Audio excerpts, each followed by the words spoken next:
આકાશવાણી અમદાવાદ વડોદરા. હવે સાંભળશો મોરબી જિલ્લાનો સમાચારપત્ર. લેખક રવિ મોટવાણી. ચૂંટણી પંચ દ્વારા લોકસભાની સામાન્ય ચૂંટણી જાહેર કરવામાં આવી છે, જે પૈકી રાજ્યમાં 7મી મેના રોજ મતદાન થશે, જેથી પ્રચાર ઝુંબેશ અનુસંધાને ઉમેદવારો તેમના કાર્યકરો દ્વારા ચૂંટણી પ્રચાર માટે મોટા પ્રમાણમાં વાહનોનો ઉપયોગ કરતા હોય છે. તેવા સંજોગોમાં આ વાહનોના ઉપયોગ ઉપર દેખરેખ રાખવા અને ઉમેદવારના ચૂંટણી પ્રચાર માટે વપરાતા વાહનોના સંબંધમાં થતો ખર્ચ યોગ્ય રીતે જાહેર થાય તથા ચૂંટણી નિષ્પક્ષ અને ન્યાયી વાતાવરણમાં યોજી શકાય તે હેતુથી જિલ્લા મેજિસ્ટ્રેટ અને જિલ્લા ચૂંટણી અધિકારી દ્વારા જાહેરનામું બહાર પાડવામાં આવ્યું છે.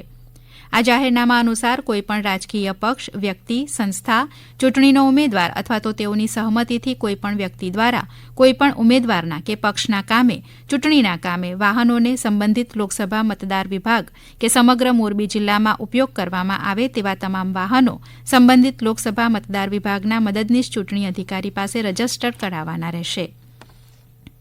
આદર્શ આચાર સંહિતા અમલી બને તથા મુક્ત, ન્યાયી અને શાંતિપૂર્ણ વાતાવરણમાં ચૂંટણી યોજાય તે માટેની કામગીરીના ભાગરૂપે મોરબી જિલ્લા ચૂંટણી અધિકારી અને જિલ્લા કલેક્ટરે જિલ્લાના વિવિધ રાજકીય પક્ષના પ્રતિનિધિઓ સાથે બેઠક યોજી હતી.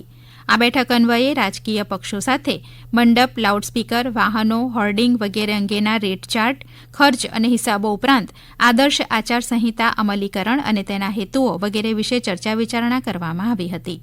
રાજકીય પક્ષો સાથે ચર્ચા વિચારણા કરી રેટ ચાર્ટમાં વિવિધ રેટ પણ નિર્ધારિત કરવામાં આવ્યા હતા.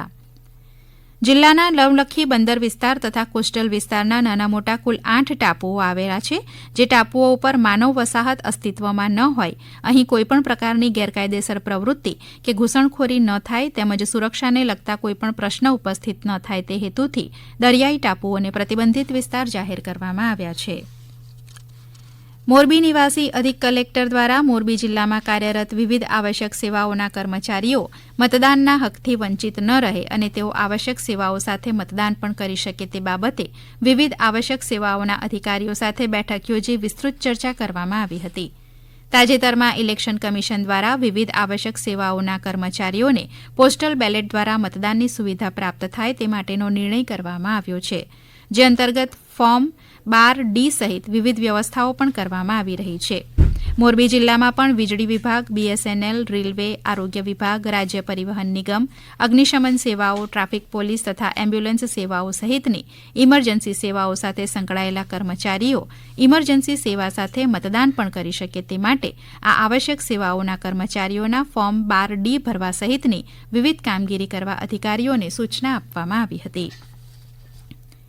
મોરબી જિલ્લામાં દરેક વ્યક્તિ મતદાન બાબતે જાગૃત બને અને કોઈપણ મતદાર મતદાનના હકથી વંચિત ન રહે તે માટે જિલ્લા ચૂંટણી તંત્ર દ્વારા વિવિધ કામગીરી, આયોજનો તેમજ પ્રયાસો કરવામાં આવી રહ્યા છે. ખાસ કરીને સિનિયર સિટીઝનને મતદાન બાબતે જાગૃત કરવાના હેતુથી મોરબીના શોભેશ્વર રોડ ઉપર આવેલા વૃદ્ધાશ્રમ ખાતે વિશેષ કાર્યક્રમનું આયોજન કરવામાં આવ્યું હતું.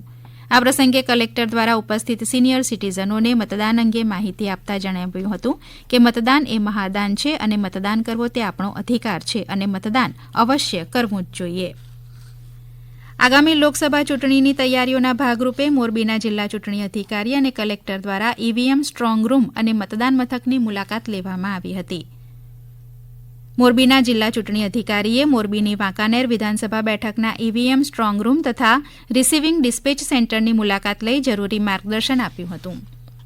આપ સાંભળી રહ્યા હતા મોરબી જિલ્લાનો સમાચારપત્ર. લેખક રવિ મોટવાણી. પ્રસારણ આકાશવાણીના અમદાવાદ વડોદરા કેન્દ્ર પરથી કરવામાં આવ્યું.